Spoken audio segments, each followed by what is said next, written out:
السلام علیکم ورحمۃ اللہ وبرکاتہ. الحمد للہ وحدہ والصلاة والسلام علی من لا نبی بعدہ اما بعد فاعوذ باللہ من الشیطان الرجیم بسم اللہ الرحمن الرحیم. فلما قضى موسى الأجل وسار بأهله آنس من جانب الطور نارا قال لأهلهم كثوا إني آنست نارا لعلي آتيكم منها بخبر أو جزوة من النار لعلكم تصطلون. فلما أتاها نودي من شاطئ الوادي الأيمن في البقعة المباركة من الشجرة أن يا موسى إني أنا الله رب العالمين إلى آخر الآية. صدق الله العلي العظيم وصدق رسوله النبي الكريم ونحن على ذلك من الشاهدين والشاكرين. اللهم ألهمنا رشدنا وأعذنا من شرور أنفسنا. اللهم وفقنا لما تحب وترضى من القول والفعل والنية. رب اشرح لي صدري ويسر لي امري واحلل عقدة من لساني يفقهوا قولي آمین یا رب العالمین. محترم حضرات، معزز سامعین، محترم خواتین، میری ماؤں اور بہنوں، ملے بھائیوں، پیارے بچوں، آج کی گفتگو کا عنوان ہے 20واں پارہ سورہ قصص. سورت کا یہاں سے چوتھا رکوع اور پارے کا یہاں سے 7واں رکوع شروع ہو رہا ہے. تذکرہ یہ چل رہا تھا کہ حضرت موسیٰ علیہ السلام اور حضرت شعیب علیہ السلام دونوں انبیاء کے درمیان جو معاہدہ ہوا تھا 8 سال یا 10 سال بکریاں چرانے کا، اور اس کے بعد 2 میں سے ایک بیٹی کا نکاح کرنے کا، جب یہ مدت پوری ہو گئی اور نکاح ہو چکا،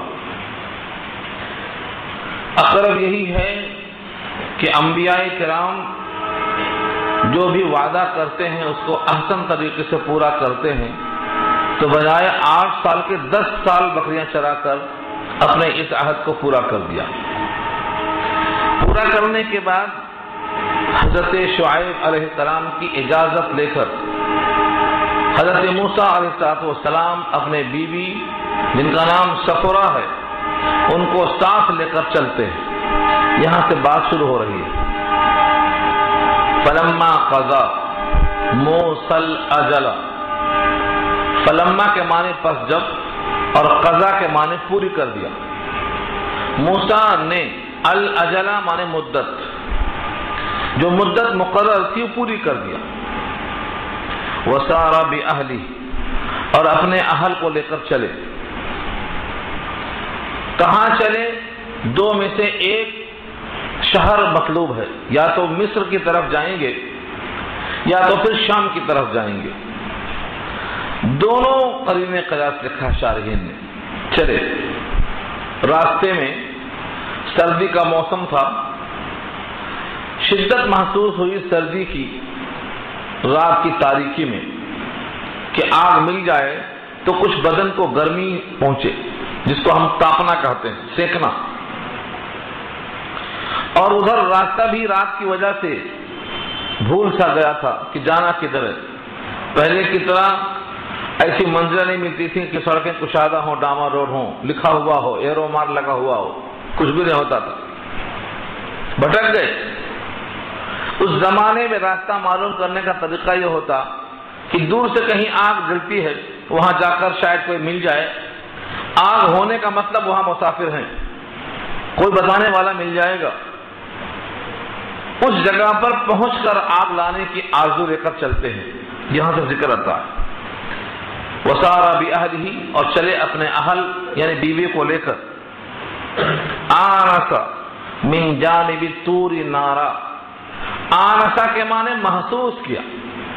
آنسا انسیت سے بنا ہے، مانوس ہوئے کہ ادھر آگ دکھائی دے رہی ہے.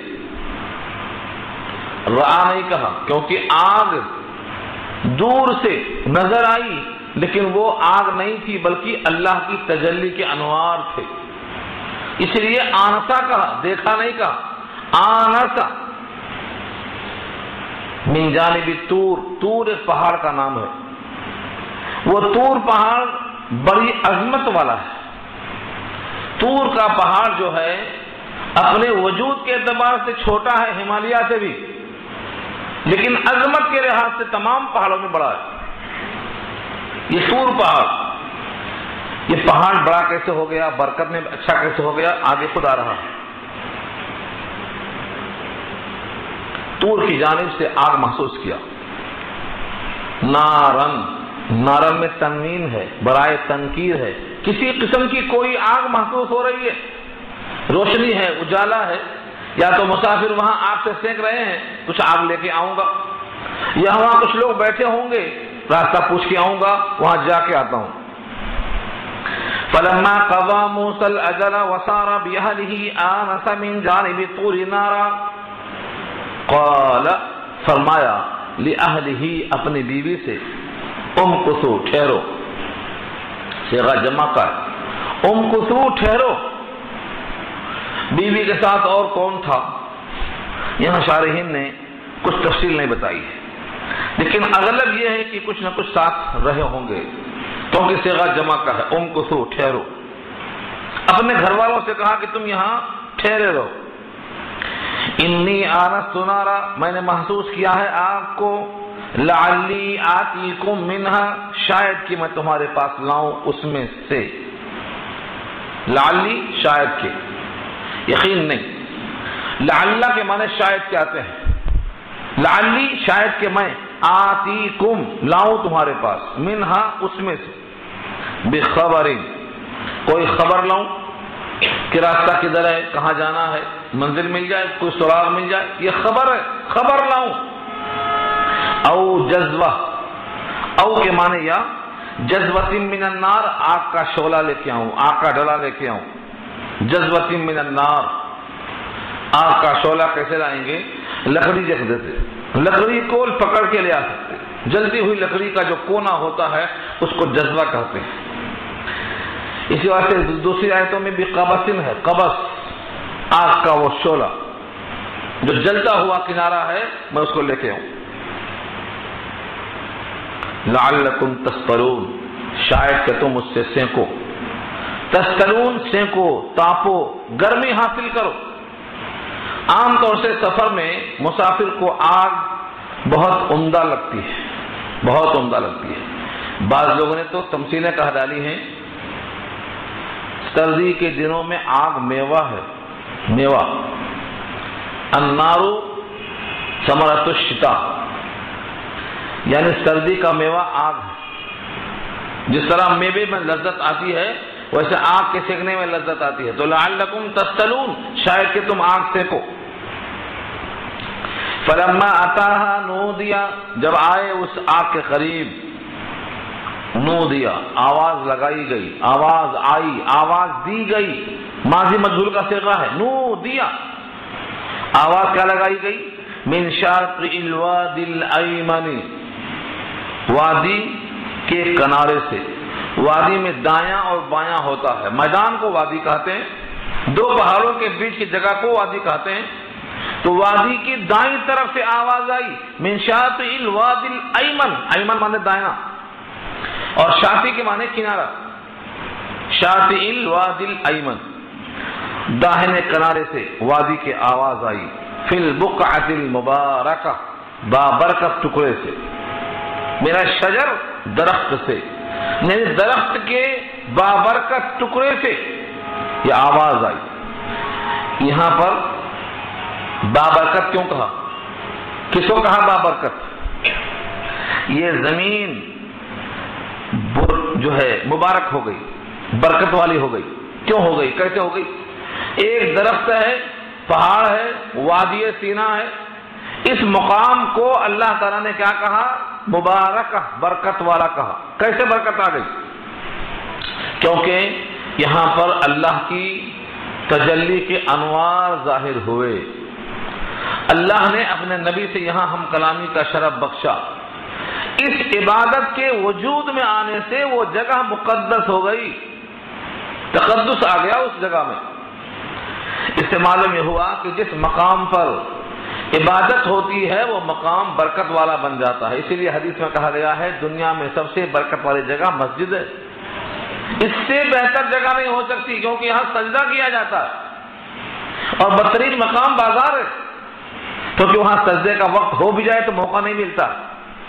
وہاں تو گالی گلوچ چلتے ہیں، دھوکہ چلتا ہے، ہیرا پھیری ہوتی ہے، معاملات میں ایک دوسرے کو ٹھگنے کی کوشش کی جاتی ہے۔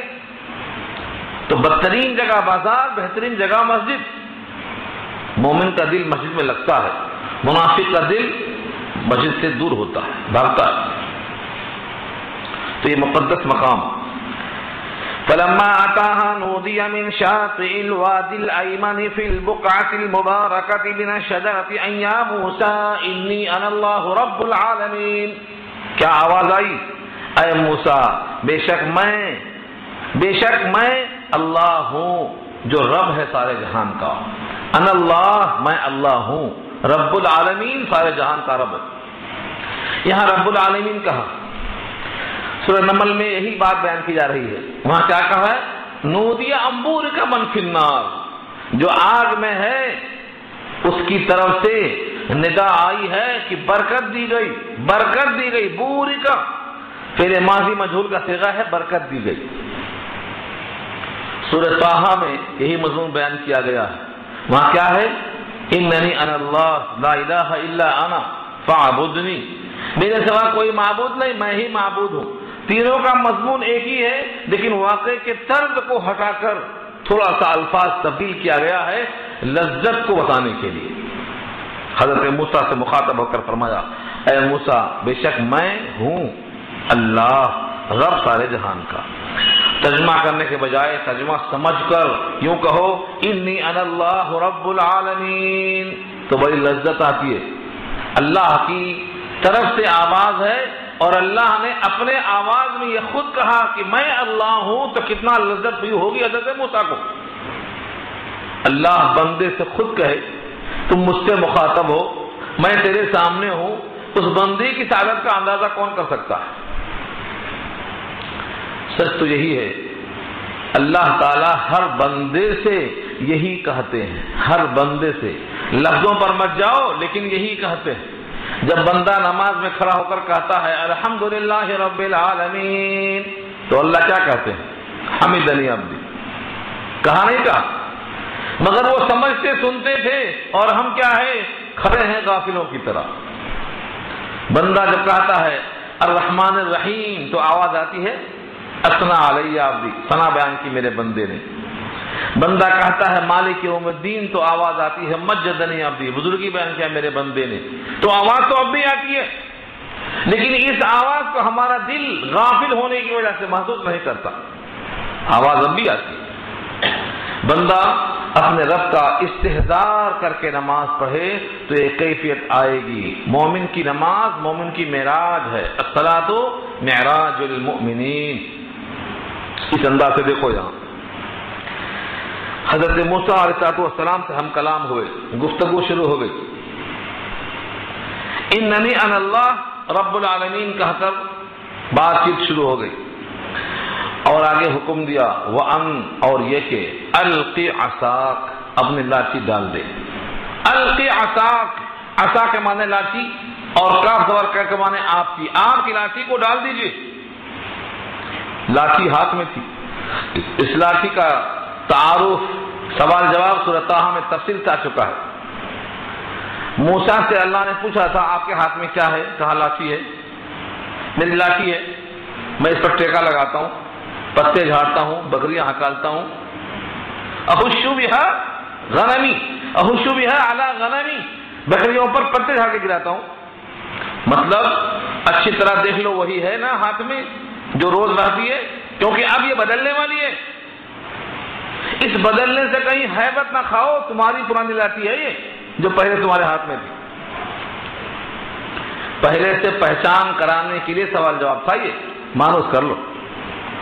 جیسے حضرت ابراہیم کے قصے میں ہے، مردوں کو زندہ کیسے کریں گے؟ تو کہا چار کو پکڑ لو، ذبح کرو۔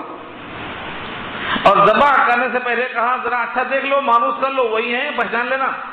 بعد میں کہیں گے دوسرا اٹھتے ہوئے آ گیا ہوگا، نہیں، پہچان لو، محسوس کرو۔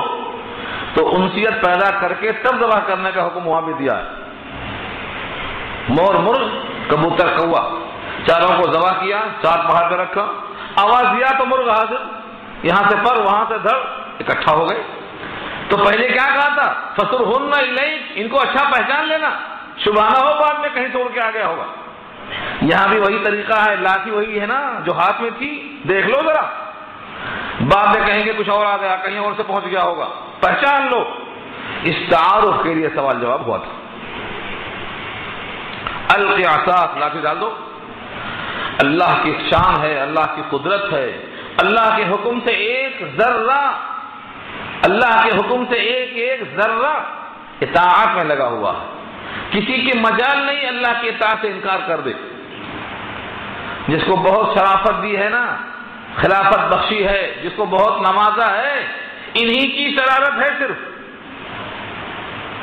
سجدہ کریں یا نہ کریں، کبھی کریں کبھی نہ کریں، کبھی حکم مانے کبھی نہ مانے، ورنہ ایک ذرہ حکم مانتا ہے۔ جیسے ہی لاٹھی کو ڈالا، فلما رآہا، جب لاٹھی کو دیکھا ڈالنے کے بعد تو کیا دکھائی دی؟ تہتزو، تہتزو کے معنی ہلنے لگی، لہلہانے لگی۔ تہتزو، کھیتی جب ہری بھری تازی ہو جاتی ہے اور ہوا چلتی ہے تو ہواؤں سے کھیتی کیسا جھومتی ہے، اس جھومنے کو لہلہانا کہتے ہیں۔ یہ ہے تہتزو کا ترجمہ۔ ایسا لگتا ہے کہ یہ لاٹھی نہیں ہے بلکہ تہتزو، لہلہا رہا ہے۔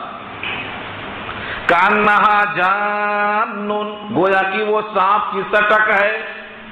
کانہا، گویا کہ وہ، جان، جان ایک سانپ ہے، سفید چاندی کی طرح، سانپ کی سٹک ہے۔ یہ پتلا ہونے کو تشبیہ دیا ہے جان سے۔ پورے قرآن کریم میں اس واقعے کو جہاں جہاں بیان کیا ہے اللہ نے، کہیں جان کہا، سانپ سفید چاندی والا پتلا دبلا، اور کہیں کہا ہے حیۃ تسعی، دوڑتا ہوا سانپ، اور کہیں کہا ہے ثعبان مبین، بڑا اژدہا کھلا ہوا۔ یہ تشبیہات ہیں احوال کے اعتبار سے۔ لاٹھی جب ڈالا تو کانہا جان، پتلا سا سانپ، ذرا سا اور بڑھا، حیۃ تسعی، دوڑ رہا ہے، اور ذرا دیکھا شیپ میں آنے کے بعد تو اژدہا بن گیا، سب کو نگلنے کا، نگلتے نگلتے سب کو ہضم کر گیا، میدان پورا خالی۔ تو یہ سانپ کے احوال ہیں، پہلے جان ہے، پھر حیۃ ہے، پھر ثعبان ہے، احوال ہیں۔ کیا آپ کے احوال بدلتے نہیں؟ پہلے آپ بچے تھے، چہرے پر معصومیت تھی، داڑھی ناموش تھی، بے پرک تھے، اس کے بعد شباب آیا، نوخیز ہوئے، اس کے بعد آہستہ آہستہ یہ شباب ڈھلنے لگا۔ یہ آپ کی حالتیں ہیں، یہ آپ کے احوال ہیں۔ تو جب آپ کی کئی حالتیں ہو سکتی ہیں تو سانپ کی حالتیں کئی کیوں نہیں ہو سکتی ہیں؟ شروع میں پتلا تھا، بعد میں تیز ہوا، بعد میں اور موٹا ہو گیا۔ یہ سانپ ہے۔ کانہا جان، سانپ کو دیکھ کر انسان کی صفت ہے ڈر جانا، اور ڈرنا یہ کوئی نبوت کے خلاف نہیں ہے، انسانیت کی فطرت ہے۔ جان کو دیکھا تو کیا ہوا؟ جان جانے لگی ہیبت میں، ولا مدبرن، واللہ کے معنی پیٹھ پلٹا لیا، مدبرن پیٹھ کو پھیر کر بھاگنے لگے۔ واللہ معنی پلٹ جانا، مدبرن پیٹھ دکھا کر، ولم یعقب، اور مڑ کر دیکھا بھی نہیں کہ پیچھے آ رہا ہوگا۔ ولم یعقب، عقب کہتے ہیں ایڑی کو، اپنی ایڑیوں کی طرف، یعنی پیچھے مڑ کر نہیں دیکھا۔ اس ڈر جانے کو غلط نہیں سمجھنا، انبیاء بھی انسان ہوتے ہیں، ان میں بھی طبعی خوف ہوتا ہے، طبعی خوف نبوت کے خلاف نہیں ہوتا ہے۔ اللہ تعالیٰ نے آواز دیا، یا موسیٰ اقبل ولا تخف، اے موسیٰ آگے آؤ، پیچھے مت جاؤ، ڈرو مت، اقبل آگے آؤ، ولا تخف، اور ڈرنے کی کوئی ضرورت نہیں، انک من الآمنین، بے شک تم ہو مأمون، محفوظ، امن میں ہو۔ انکا بے شک تم ہو من الآمنین امن میں سے ہو، تمہیں کوئی خطرہ نہیں ہوگا۔ یہ تو ایک معجزہ ہوا، اس کی ریہرسل ہوئی، لاٹھی ڈالو سانپ، پکڑ لو پھر لاٹھی۔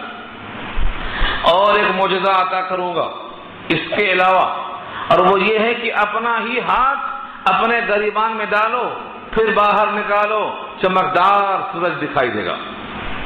اسلک یدک فی جیبک، اسلک ڈالو، یدک اپنا ہاتھ، فی جیبک اپنے گریبان میں، جیب نہیں ہے یہ بلکہ جائب ہے۔ جائب، جیب تو ہم کہتے ہیں اردو میں، یہ بھی وہیں سے استعمال ہوا ہے، لیکن جیب کے معنی گریبان کے آتے ہیں، جو کھلتا ہے دروازہ، جس سے کھول کر آپ کپڑا نکالتے ہیں، یہ جیب ہے، گریبان۔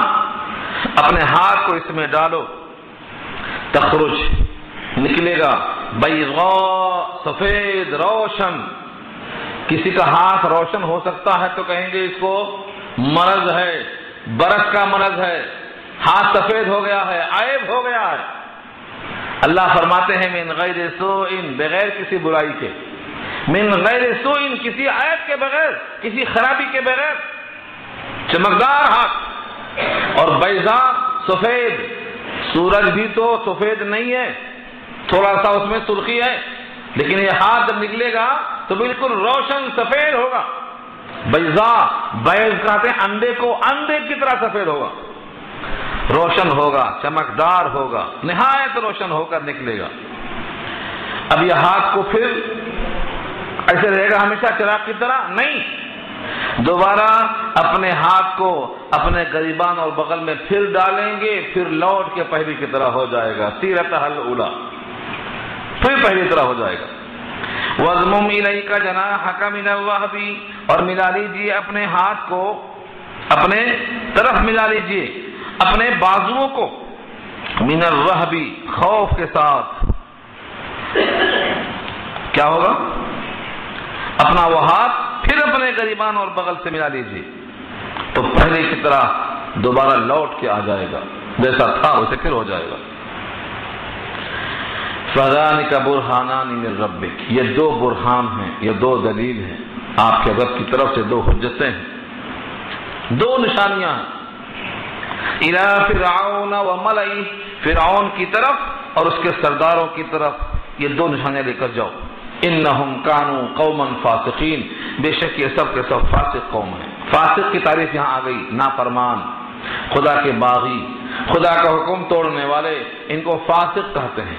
فاسق و فاجر، جو اپنی خواہشیں پوری کرتا ہو، خدا کا فرمان توڑ دیتا ہو، اس کو فاسق بھی کہتے ہیں، فاجر بھی کہتے ہیں۔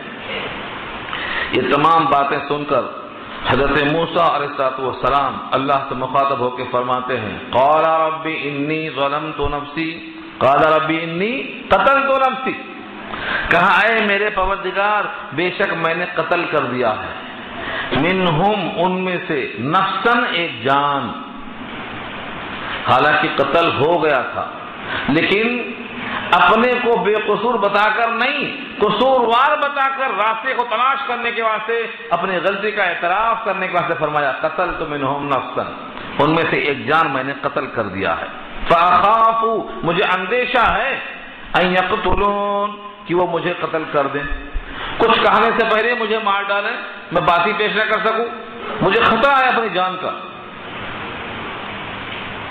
وَأَخِي ہارون، اور میرا بھائی ہارون ہوا افصح منی، وہ مجھ سے زیادہ فصیح ہے، لساناً، زبان کے اعتبار سے۔ اس کا مطلب یہ ہوا کہ حضرت ہارون کی زبان میں فصاحت تھی، صاحب معلوم ہو رہا ہے، اور فصاحت نہیں کہا، ہوا افصح منی، میرے مقابل میں زیادہ فصیح اللسان ہے۔ دعوت کو پیش کرنے کے لیے فصیح اللسان ہونا انبیاء کی سنت ہے، اور اس کی وجہ سے حضرت موسیٰ کا انتخاب حضرت موسیٰ کی سنت ہے، اور اللہ کا منظوری کر دینا قبول ہونے کی دلیل ہے۔ جب کوئی داعی فصیح اللسان ہوتا ہے، عمدہ طریقے سے بات کو پیش کرتا ہے تو دل میں بیٹھ جاتی ہے، اور یہ مطلوب ہے۔ اس کے لیے مشق کرنا، اس کے لیے محنت کرنا، ٹریننگ حاصل کرنا، یہ اچھی چیز ہے، کوئی عیب نہیں ہے، حاصل کرنا اس کو۔ کسان کھیت جوتنے کی مشق کرتا ہے تو عیب نہیں، اور گاؤلی دودھ دونے کی مشق کرتا ہے تو عیب نہیں. سارے جہان کے لوگ اپنے کام میں ہیں، مشق کرتے ہیں، تو دعوت دینے والا دعوت دینے کی مشق کرتا ہے تو کیا عیب ہے یہ سیکھنا. یہاں یہی معلوم ہوا اللہ نے ان کی بات کو رد نہیں کر دیا، رد نہیں کیا اللہ نے. حضرت موسیٰ کی بات ابھی چل رہی ہے. فَأَرْسِلْهُ مَعِيَ، پھر بھیجو ان کو میرے ساتھ. ردا کہتے ہیں چادر کو، یہاں ترجمہ ہے سپورٹ. اگر میں بولنے میں کوتاہی کروں تو وہ بول دیں، اگر میں کوئی بات نہ بول سکوں تو ساتھی بول کے بڑھ جائیں. یہ ہے ردا، سپورٹ کے لیے، محنت کے لیے اور ساتھ دینے کے لیے ان کو میرے ساتھ بھیجو. یصدقونی، تاکہ وہ میری تصدیق کریں گے، میری تصدیق کریں گے. بطور مدد کے میرے ساتھ ان کو لگا دیجئے تاکہ وہ میری تصدیق کریں. انی اخاف ان یکذبون، مجھے اندیشہ ہے کہ تکذیب کر دیں میری. تو دو اندیشہ ہوا، ایک مجھے قتل کر دیں کیونکہ میں نے ان میں سے ایک کو قتل کیا ہے. نمبر دو، میری زبان تیز نہیں چلتی ہے، میں کچھ کہوں اس سے پہلے میری تکذیب کر دیں. مجھے دو اندیشہ ہے. تو اللہ نے دونوں باتیں قبول کر لیں. تکذیب نہیں کر سکیں گے، ہارون کو ساتھ لگا رہا ہوں، اور قتل نہیں کر سکیں گے تم دونوں کو ایک ایسا روب دے رہا ہوں کہ تم دو ہوں گے اور وہ سب مل کے تم سے تھراتے ہوئے ڈرتے ہوئے ہوں گے. ایسا روب دیتا ہوں. اللہ روب دیتے ہیں. یہ روب تو ہم سمجھ نہیں سکتے، مگر کوشش کرو سمجھنے کی. کون سا روب تھا؟ دیکھو بھائی لفظوں کو. اللہ فرماتے ہیں قال سنشد عضدك باخيك، فرمایا ان قریب ہم مضبوط کر دیں گے تیرے بازو کو. عضدن کے معنی بازو، قوت بازو کو عضد کہتے ہیں. چوکھٹ جو ہوتی ہے دروازے کی اس کو بھی عضدن کہتے ہیں. ہم تیرے بازو کو مضبوط کیے دیتے ہیں. کیسے؟ باخيك، تیرے بھائی کے ذریعے. وَنَجْعَلُ لَكُمَا سُلْطَانًا، اور بنائے دیتے ہیں تمہارے لیے سلطان. سلطان مانے غلبہ. فَلَا يَصِلُونَ إِلَيْكُمَا، وہ نہیں پہنچ سکیں گے تم دونوں کی طرف. بِآيَاتِنَا، ہماری نشانیوں کے ذریعے سے. أَنْتُمَا، تم دونوں. وَمَنِ اتَّبَعَكُمَا، اور تم دونوں کی جتنی اتباع کرنے والے ہوں گے. الغالبون، غالب ہونے والے ہیں. تو خلاصہ کیا نکلا؟ انتم الغالبون، تم دونوں غالب ہوگے. صرف تم دونوں نہیں بلکہ تمہارے جتنے فالوورز ہیں وہ بھی غالب ہوں گے. انتما ومن اتبعکم الغالبون، سب غالب ہوں گے. تو کیا دے کے بھیجا؟ ایسی شوکت، ایسی ہیبت دے کے بھیجا کہ یہ صرف دو ہیں اور ان کے ساتھ دو معجزات ہیں، اور ادھر پوری بادشاہت ہے، پوری مملکت ہے، پوری سلطنت ہے، پوری فوج ہے، لیکن وہ ہیبت میں ہوں گے، کچھ نہیں کر سکیں گے. ہیبت کسے کہتے ہیں؟ فرشتے تو انسان کے ساتھ ہوتے ہیں، لیکن اہل اللہ کے ساتھ ان کے ساتھ قدرتی روب ہوتا ہے. اس روب کو شاید آپ نے نہیں سنا ہوگا، کبھی نبی کی سیرت پڑھ لو. سید الانبیاء محمد مصطفیٰ صلی اللہ علیہ وسلم کا ارشاد ہے، مجھ کو اللہ نے 6 چیزیں ایسی دی ہیں جو کسی نبی کو بھی نہیں دی ہیں، کسی نبی کو نہیں دی. آج وہ 6 میں بیان نہیں کروں گا کیونکہ میری ٹاپک الگ ہے، لیکن 6 میں سے ایک جو یہاں مطلوب ہے وہ سنانا چاہتا ہوں. وہ یہ ہے کہ میرا روب دشمن پر 2 میل کی دوری سے پڑتا ہے. کتنی دوری سے؟ 2 میل. نبی صلی اللہ علیہ وسلم یہاں ہیں اور دشمن 2 میل پر ہے، وہاں مرعوب ہو جاتا ہے. اب بتاؤ اگر سید الانبیاء سامنے آ جائیں تو چہرے کا عالم کیا ہوگا؟ تو جب 2 میل سے دشمن پہ روب پڑتا ہے تو موسیٰ علیہ السلام کو وہی روب دے کے بھیجا ہے. چلو اس لیول کا نہ صحیح، ہمیں لیول چیک کرنا تو نہیں آتا. اللہ نے وہاں بھی ہیبت دی تھی، اللہ نے یہاں بھی ہیبت دی تھی. دی ہوئی ہیبت وہاں 2 میل تک اثر کرتی تھی اور دی ہوئی ہیبت یہاں آمنے سامنے آ گئے تو کیا حال ہوگا؟ یہ حال ہوا. صرف 2 ہیں لیکن سب ان سے لرزہ بر اندام ہیں. تو ہلکا مچ گیا ہے پورے ایوان فرعونیت میں. اللہ کی طرف سے دونوں پہنچتے ہیں. فلما جاءهم موسیٰ بآیاتنا، جب پہنچے ان کے پاس موسیٰ علیہ السلام ہماری نشانیاں لے کر، بآیاتنا ہماری نشانیاں، صفت کیا ہے؟ بینات، واضح نشانیاں، لاٹھی کو چھوڑنا اٹھانا سب دیکھ رہے ہیں، ہاتھ کو غریبان میں ڈالنا اور نکالنا سب دیکھ رہے ہیں، یہ دو نشانیاں بالکل واضح ہیں، ان دو کو ہم نے دے کر بھیجا۔ فرعون کے سامنے جب ایسا پیش ہوا، درباری حیرت زدہ ہیں، قریب تھا کہ سب لوگ ان کی طرف پلٹ جائیں۔ فرعون نے دیکھ لیا کہ پانسا پلٹ جانے کا خطرہ ہے، فوراً بول پڑا۔ کیا بولتا ہے وہ؟ قالوا ما هذا الا سحر مفترى، کہتے ہیں وہ لوگ نہیں ہے یہ مگر جادو گڑھا ہوا۔ مفتر کے معنی گڑھا ہوا، یہ تو محض جادو ہے جو پیش کیا گیا۔ مفتر گڑھا ہوا، بائی پلان، یہ ہمارے سامنے جادو کی ایکٹنگ ہو رہی ہے، یہ تو صرف گڑھا ہوا جادو ہے اور کوئی چیز نہیں ہے، جادو کا زور ہے یہ کیوں کہا فرعون نے؟ تاکہ فرعون کے دربار کے لوگ کہیں پلٹ نہ جائیں اور پبلک ادھر نہ چلی جائے، اس خیال سے اس نے یہ پیترا بدلا۔ وما سمعنا بهذا في آبائنا الاولین، یہ بہت اہم جملہ ہے، اور نہیں سنا ہم نے، وما سمعنا اور نہیں سنا ہم نے، بهذا اس چیز کو، یعنی اللہ کسی کو بحیثیت رسول کے بھیجے اور وہ قاصد بن کے آئے اور پیغام پہنچائے اور دنیا والوں کی اصلاح ہو جائے، یہ ہم نے سنا نہیں، پہلی بار آیا شخص، ہم نے ایسا ہوتا ہوا نہیں دیکھا، بھلا اللہ کو کیا حاجت ہے؟ اور اتنا ہی نہیں کہا بلکہ اس سے زیادہ کہا، درباریوں سے کہا تمہارا کوئی خدا میرے علاوہ ہے؟ مجھ کو تو نہیں معلوم، میرے علاوہ تمہارا کوئی اور معبود ہے؟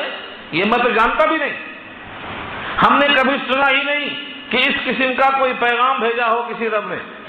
ایسا لگتا ہے کہ یہ سب کے سب جھوٹ بول رہے ہیں۔ وما سمعنا بهذا في آبائنا الاولین، اور نہیں سنا ہم نے ان تمام کو اپنے آبا و اجداد میں، اپنے پہلوں میں، آبائنا آبا و اجداد، الاولین پہلے۔ اب اس کا جواب کیا ہو سکتا ہے؟ معجزہ ہے، دلیل ہے، جادو کہہ رہا ہے اس کو، اور اب تک ہم نے کبھی سنا نہیں تھا، رد کر دے رہا ہے اس کو۔ اس کے جواب میں حضرت موسیٰ نے یہ پیغام دے دیا کہ ہمارا فرض تھا، ہم نے تم تک بات پہنچا دیا، اب رب ہمارا جانتا ہے کہ ہم اس کے بھیجے ہوئے ہیں اور ہدایت یافتہ ہیں، اور ہم اللہ کی طرف سے حق پیغام لے کر تمہارے پاس آئے ہیں، تم مانو یا نہ مانو اللہ تو بہتر جانتا ہے۔ وقال موسیٰ، اور کہا موسیٰ نے، ربی اعلم، بے شک میرا رب خوب جانتا ہے، بمن جاء بالہدی من عندہ، جو لے کر آیا اس کے پاس ہدایت، جو لے کر آیا ہے اس کے پاس ہدایت کو اسے خوب جانتا ہے، ومن تکون له عاقبۃ الدار، اور کون ہے وہ کہ اس کے لیے ہوگا دار آخرت۔ ظاہر بات ہے جو ہدایت لے کر آیا ہے اسی کو ملے گا دار آخرت، جو ہدایت کو قبول کرے گا اسی کو ملے گا دار آخرت۔ تو ہدایت کون لے کر آیا ہے اور کس کو ملے گا جنت والا گھر، اللہ کو خوب معلوم ہے۔ ہاں اصول یہ ہے، انہو، بے شک شان یہ ہے، لا یفلح الظالمون، ظالم کو فلاح نہیں ملتی۔ جو ظلم کرتا ہے یعنی شرک کرتا ہے، اللہ کے مقابل اپنے آپ کو معبود سمجھتا ہے، جو اس زمین پر بندوں کو بندہ بنا کر جینا چاہتا ہے، ایسے ظالم کو فلاح نہیں مل سکتی ہے۔ انہو لا یفلح الظالمون۔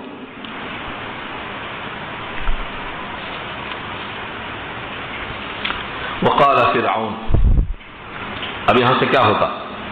فرعون نے بھری محفل میں چیلنج کو دیکھا، اب پیترا بدلتا ہے، اپنے وزیر کو بلا کے بولتا ہے۔ کون ہے وزیر؟ حامان۔ حامان سے کہتا ہے آگ جلاؤ، مٹی کے اینٹ بناؤ، پجاوا لگاؤ، اینٹوں کو پکاؤ تاکہ اینٹوں سے مضبوط عمارت بنے، خوب اونچی بناؤ، اس پر چڑھ کر میں جھانک کر دیکھوں گا موسیٰ کا رب ہے کدھر۔ مجھ کو تو لگتا ہے کہ سب جھوٹ بات ہے، کوئی دوسرا رب ان کا نہیں ہے۔ کہتے ہیں تاریخ میں اس سے پہلے اینٹوں کو پکانے کا دستور نہیں تھا، کیونکہ سب کچے مکان میں رہتے تھے اور یہاں پہاڑوں کو تراش دیا کرتے تھے۔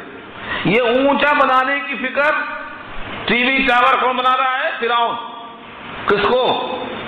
حامان سے کہتا ہے، اور حامان نے اس کی بات کو مان کر پجاوا لگا کر پکانا بھی شروع کر دیا۔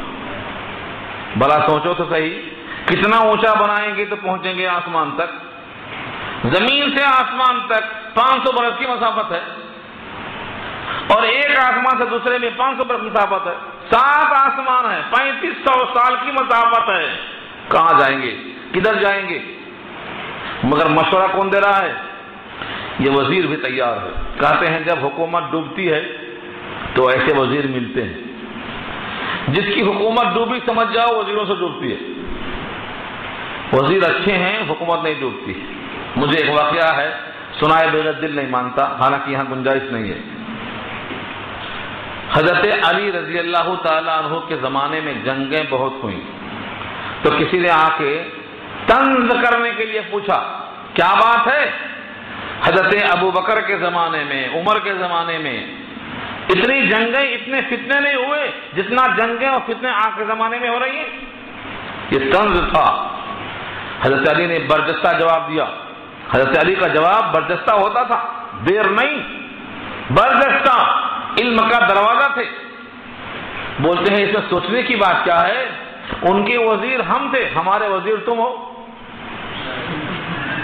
سوچنے کی بات کیا ہے اس میں؟ ہاں، وزیریں چنی، شہریاریں چنی، تم جیسے جو مشورہ دینے والے ہوں گے تو نیا ڈوبے گی، ڈوب رہی ہے۔ تو یہاں کیا کہا؟ الفاظ سنو پہلے، وقال فرعون، اور فرعون نے کہا، یا ایھا الملأ، اے میرے سرداروں، ما علمت لکم من الہ غیری، میں تو جانتا ہی نہیں تمہارے واسطے کوئی معبود میرے علاوہ تمہارا کوئی معبود میرے علم میں تو نہیں ہے۔ اب موسیٰ کا دعویٰ ہے کہ میرا خدا الگ ہے، وہ رب سارے جہان کا ہے، لہذا اس کے لیے کیا کرو؟ فَأَوْقِدْ لِي يَا حامان، حامان نام تھا، حامان اس کا وزیر تھا۔ موسیٰ کے ساتھ حامان کا ذکر، موسیٰ کا تذکرہ آ رہا ہے فرعون کے ساتھ، اور آخر میں آئے گا موسیٰ کا ذکر قارون کے ساتھ۔ 2 حصے ہیں اس میں، ایک کی حکومت ہے اور ایک کا مال ہے، دونوں کا انجام بتا دیا اللہ نے۔ پہلے حکومت کا انجام اور دوسرے حصے میں مال والے کا انجام، اگر غلط طریقے سے استعمال ہوا تو۔ فَأَوْقِدْ لِي، آگ جلاؤ، میرے واسطے آگ جلاؤ، یا حامان، اے حامان، الگ 3 مٹی پر، یعنی مٹی کی اینٹیں بنا کر اس پر آگ جلاؤ تاکہ وہ پک جائیں، پجاوا لگانا۔ کہتے ہیں 50,000 مزدوروں کو لگایا، 50,000 مزدوروں کو لگایا اینٹ کو پکانے کے لیے، اور لکڑیوں پر، لوہے پر الگ ہے مستری کام کرنے والے۔ فَاجْعَلْ لِي سَرْحًا، بناؤ میرے واسطے ایک محل، سرحن کے معنی محل، سرحن کا لفظ وہاں بھی آئے گا آپ کو، سورہ نمل میں بھی آئے گا جہاں سلیمان کا محل ہے۔ سرحن، ایک محل تیار کرو۔ لَعَلِّي أَطَّلِعُ إِلَىٰ إِلَٰهِ مُوسَىٰ، شاید کہ میں جھانک کر دیکھوں موسیٰ کے معبود کی طرف، الہ موسیٰ، اطلع مانے جھانکنا، میں جھانک کر دیکھوں گا۔ وَإِنِّي لَأَظُنُّهُ كَاذِبًا، اور بے شک میں اس کو سمجھتا ہوں، میرا گمان یہ ہے، مِنَ الْكَاذِبِينَ، جھوٹوں میں سے، کوئی خدا نہیں ہے، کوئی رسول نہیں ہے، کوئی بھیجا بھجایا ہوا نہیں ہے، یہ میں تو گمان میرا یہ ہے کہ سب جھوٹ ہے۔ بعض روایتیں یہاں ملتی ہیں کہ تعمیر ہوئی، عمارت تیار ہوئی، اس نے اس پر چڑھ کر تیر چلایا، اور اس ظالم کو اس کی بیوقوفی میں اور آگے بڑھانے کے لیے، جیسے شکاری مچھلیوں میں چارہ ڈالتا ہے، مچھلی نگلنا چاہتی ہے تو ڈھیلا کر دیتا ہے، اور تھوڑا نگل جا، اور تھوڑا نگل جا۔ اس کے تیر میں اللہ نے واپس بھیجا خون لگا کر، دیکھ لے، خوش ہو جا۔ اس کے بعد جبریل سے کہا اللہ نے، جبریل، اس کی حرکت اپنے شباب تک پہنچ گئی۔ جبریل نے ایک پر لگایا تو بلڈنگ کے 3 ٹکڑے ہوئے، 3 ٹکڑے ہوئے، اور جتنے مزدور تھے اس کے نیچے، آگے پیچھے، شان و شوکت والے، ہزاروں دب کے مر گئے۔ موسیٰ کے رب کا پتہ چلانے والا کا حال یہ ہوا کہ پوری قوم مجروح ہو گئی، سب تیری بینگی ہو گئی، پورا پلان فیل ہو گیا۔ اللہ فرماتے ہیں کہ یہ تو ان کے سامنے ہوا، اس کے بعد اس کا تکبر جب بڑھا، واستکبر ہوا، تکبر کیا اس نے، وجنودہ اور اس کے لشکر نے تکبر بہت کیا، فی الارض زمین میں، بغیر الحق ناحق طریقے پر۔ ناحق کیوں کہا؟ کیونکہ انسان کے لیے بڑا بننا، یہاں تک کہ وہ اپنے آپ کو خدا کہہ لے، یہ حق ہو ہی نہیں سکتا، ہمیشہ ناحق ہی ہوگا۔ کیوں؟ جو انسان اپنے جسم سے فضلہ نکالتا ہو، جو فضلہ نکالنے کا محتاج ہو اور کھانا کھانے کا محتاج ہو، جس کے جسم سے گندگی نکلتی ہو، وہ اپنے آپ کو سجدہ کروائے؟ یہ کب حق ہو سکتا ہے؟ یہ تو ناحق ہی ہے۔ اگر فرعون نے سجدہ کروایا تو وہ بھی ناحق ہے، اور آج کے وہ انسان جن کے جسم میں فضلہ نکلتا ہے پھر بھی اپنا پاؤں پڑواتے ہیں، سجدہ کرواتے ہیں، یہ بھی اسی کی شاخ میں سے ہیں۔ گنجائش نہیں نکلتی شریعت مصطفیٰ میں، مصطفیٰ کی شریعت میں گنجائش نہیں نکلتی ہے۔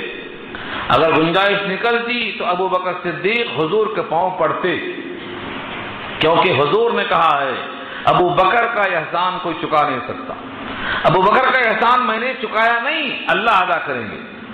سیدنا ابو بکر صدیق سے بڑا عاشق اور محمد مصطفیٰ صلی اللہ علیہ وسلم سے بڑا محبوب دنیا میں نہیں ہو سکتا۔ اگر سجدے کی گنجائش ہوتی تو وہاں ہوتی۔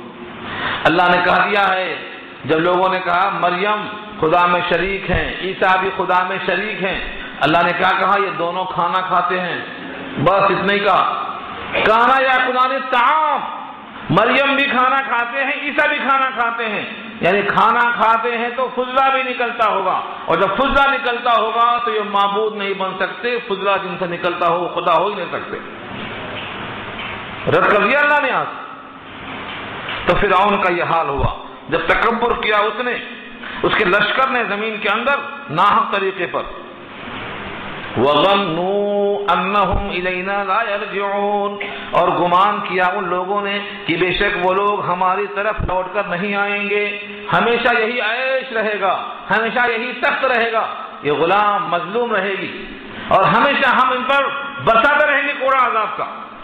یہ ان کا گمان تھا، ایسا ہی چلے گا ٹھاٹ، لیکن اللہ نے بتا دیا سب ٹھاٹ پڑا رہ جائے گا جب لال چلے گا بنجارا۔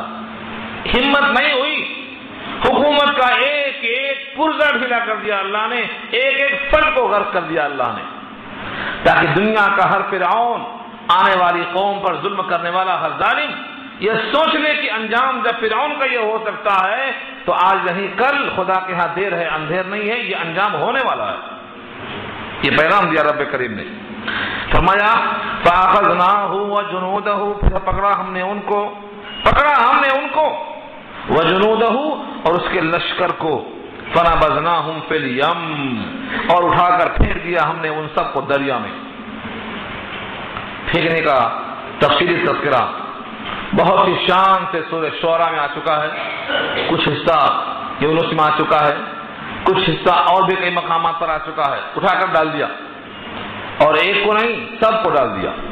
بنی اسرائیل پورے باہر نکل گئے اور فرعونی پورے دریا میں پہنچ گئے، پانی کی دیوار پھر سے پانی ہو گئی، یہ سب کے سب پانی پانی ہو گئے۔ جب ڈوبنے لگے تو فرعون کہتا ہے میں اب ایمان لا رہا ہوں، اب میں معبود نہیں ہوں، اب میں خالق نہیں ہوں، اب میں اس موسیٰ کے رب پر ایمان لایا۔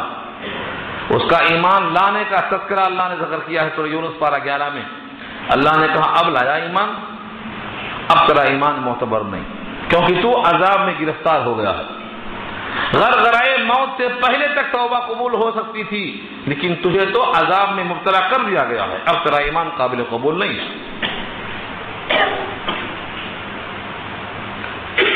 اللہ فرماتے ہیں فانظر، غور کیجئے، یہ آیت مکے والوں کو سنائی جا رہی ہے۔ فانظر، آپ غور کیجئے، یعنی آپ کے ذریعے سے مکے والے غور کریں۔ کیف کان عاقبۃ الظالمین، کیسا ہوا انجام ظلم کرنے والوں کا، ظالموں کا حال کیسا ہوا، دیکھا آپ نے؟ ان کا حال یہ تھا وجعلناہم ائمہ، ائمہ امام کی جمع ہے، جس طرح امام کہتے ہیں نماز پڑھانے والے کو یہ دینی پیشوائی ہے، ایسے کفر کے بھی امام ہوتے ہیں، انہیں کو یہاں ائمہ کہا ہے۔ سورہ سجدہ میں کہا ائمۃ الکفر، کفر کے امام ہیں۔ یہاں بھی کہا ہے وجعلناہم ائمہ، ہم نے ان میں سے بہتوں کو پیشوا بنایا، بڑے بڑے پیشوا۔ کیا کرتے وہ لوگ؟